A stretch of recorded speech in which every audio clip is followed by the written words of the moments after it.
Hi, my name is Kevin Duff. This is my CS50X final project called Recryptex. Essentially, it's an online multi-stage game and it uses regular expressions to decrypt ciphertext. So this is the game screen. There's three stages: the match stage, the reveal stage, and the decrypt stage. In the first stage, you need to input a regular expression in the text field that matches all the strings in the match column and doesn't match any of the strings in the don't match column. Once you do this, you'll move on to the reveal stage. The reveal stage is sort of like Wheel of Fortune.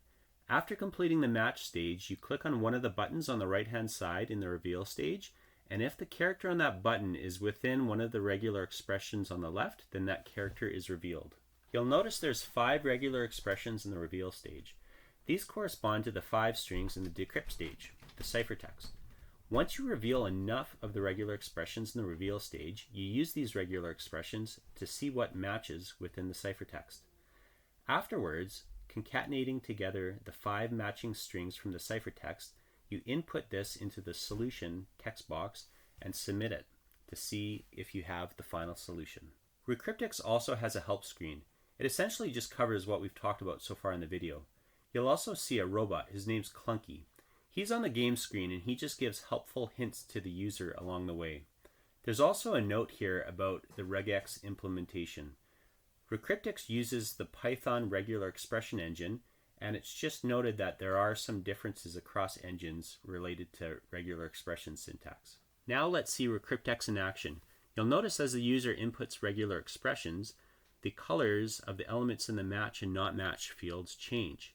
They change green if they're successfully matched in the match column, and they turn green if they're not matched in the not match column. You'll also notice that Clunky changes his message after the regular expression is inputted correctly to tell the user what to do next. The user now has to click on a button in the reveal stage to start revealing characters in the regular expressions on the left. I've sped this section up considerably as this can take quite a long time. Not until most of the regular expressions on the left are fully revealed will the user be able to start guessing solutions in the decrypt stage. Now that almost all the characters in the regular expressions are revealed, the user is now trying to guess the ciphertext solution. The user is given 3 attempts to guess correctly. Depending upon the solution given, Clunky either offers encouragement or congratulations. Recryptex was developed using HTML, CSS, JavaScript, Python, and Flask. More details of its development can be found in the README file. Thanks so much for watching.